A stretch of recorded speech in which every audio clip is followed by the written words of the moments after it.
Assalamualaikum warahmatullahi wabarakatuh. Salam sejahtera untuk kita semua. Puji syukur atas nikmat yang Tuhan limpahkan sehingga kita dapat diberikan kesehatan sampai hari ini.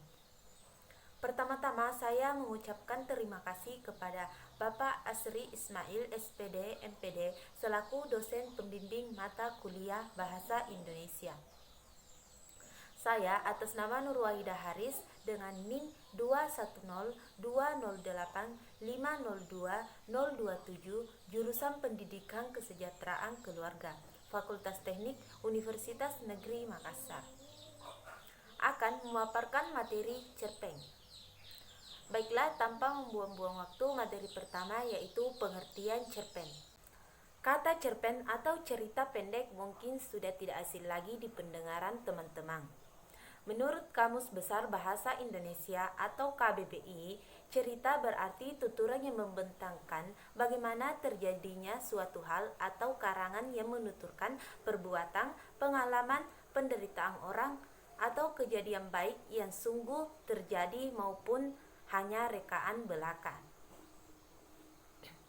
Sedangkan cerpen sendiri merupakan jenis karya sastra berbentuk prosa yang dikemas secara ringkas serta menceritakan suatu kisah fiktif yang berpusat pada satu tokoh beserta dengan konflik dan penyelesaiannya.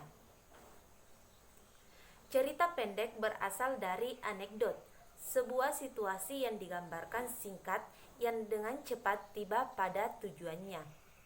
Dengan paralel pada tradisi penceritaan lisan sesuai namanya, cerpen berisi tentang kehidupan yang diceritakan secara pendek dan singkat.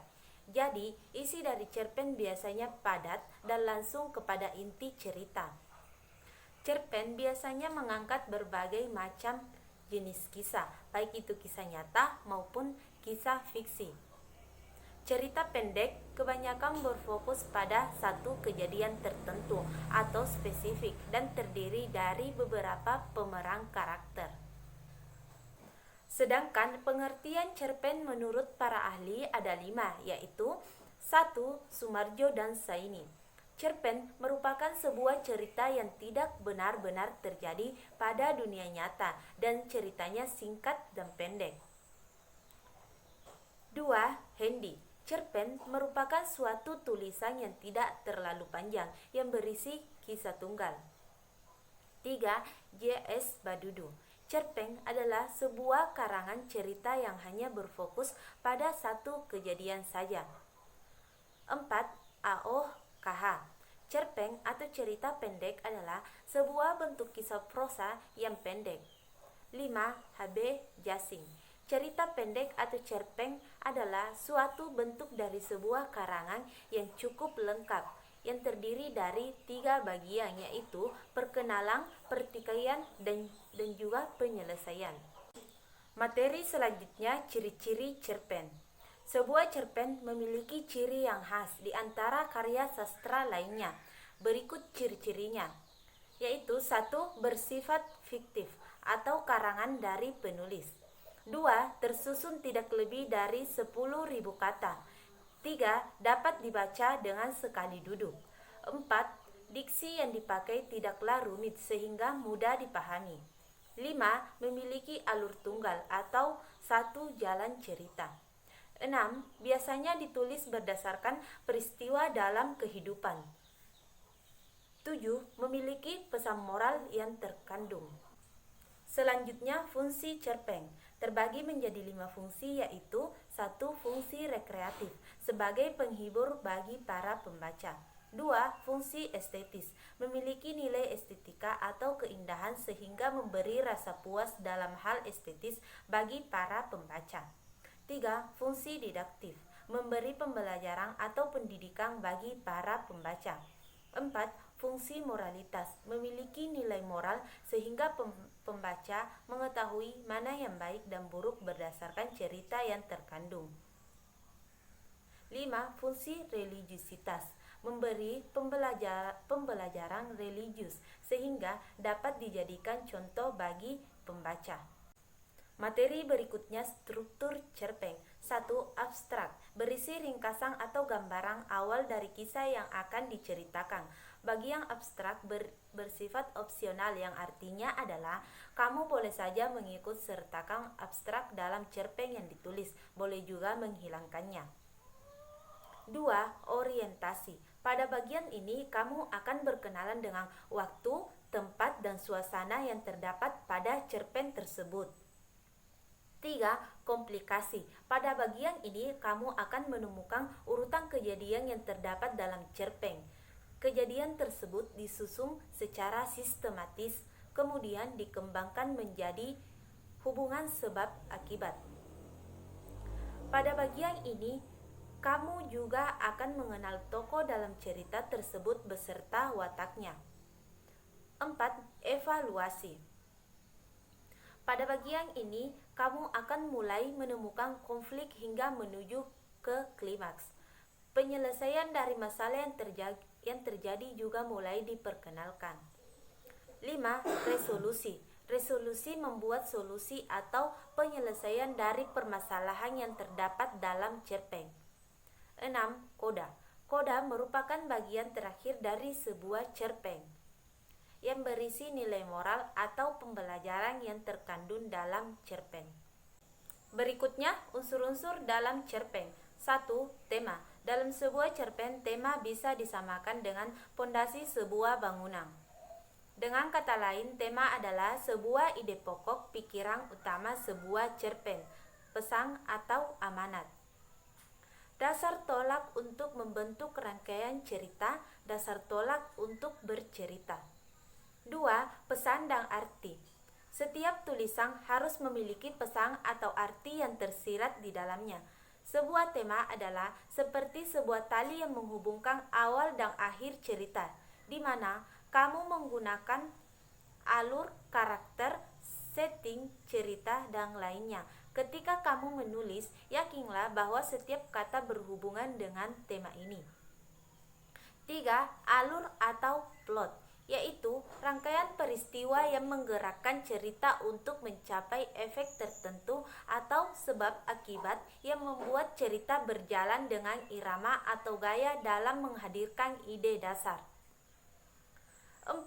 Penokohan, yaitu penciptaan citra tokoh dalam cerita. Tokoh harus tampak hidup dan nyata hingga pembaca merasakan kehadirannya. Penokohan yang di dalamnya ada perwatakan sangat penting bagi sebuah cerita. Bisa dikatakan ia sebagai mata air kekuatan sebuah cerita pendek. Untuk menjaga efektivitas cerita, sebuah cerpen cukup memiliki sekitar 3 tokoh utama saja, karena terlalu banyak tokoh malah bisa mengaburkan jalan ceritamu. 5. Latar atau setting, yaitu segala keterangan mengenai waktu, ruang, dan suasana dalam suatu cerita. Pada dasarnya, latar mutlak dibutuhkan untuk menggarap tema dan plot cerita, karena latar harus bersatu dengan tema dan plot untuk menghasilkan cerita pendek yang gempal, padat, dan berkualitas. 6. Sudut pekamun tokoh. Sudut pekamun merupakan cara bagaimana penulis cerita dalam menyesuaikan dengan cerita, atau titik di mana penulis melihat cerita yang dibuatnya. Sudut pekamun juga padat dilihat sebagai teknik atau bahkan trik yang disengaja yang dilakukan penulis untuk menyampaikan kisahnya. 7. Amanat atau pesan. Dalam sebuah novel perlu ada amanat atau pesan yang disampaikan sesuai dengan fungsi novel itu sendiri. 8. Latar belakang masyarakat. Pengertian latar belakang masyarakat di dalam unsur ekstrinsik cerpen yaitu suatu kondisi masyarakat yang mempengaruhi pengarang dalam membuat jalan cerita.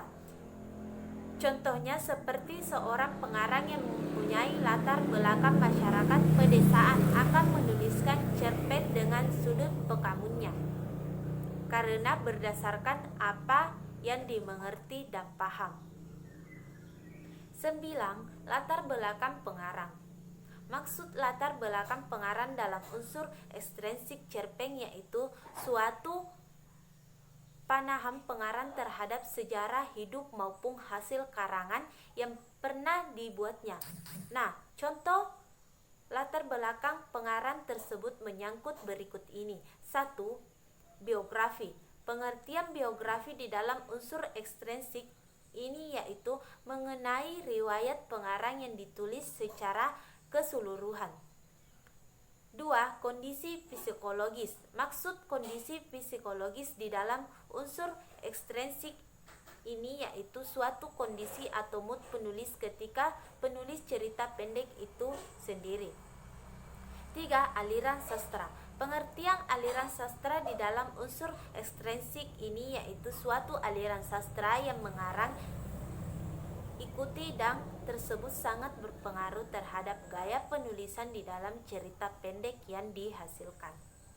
Dalam menulis sebuah cerpen, cara berbahasa menjadi poin penting supaya cerpen menarik untuk dibaca. Cara membuat cerpen yang menarik untuk dibaca dimulai dari penggunaan bahasa yang bening.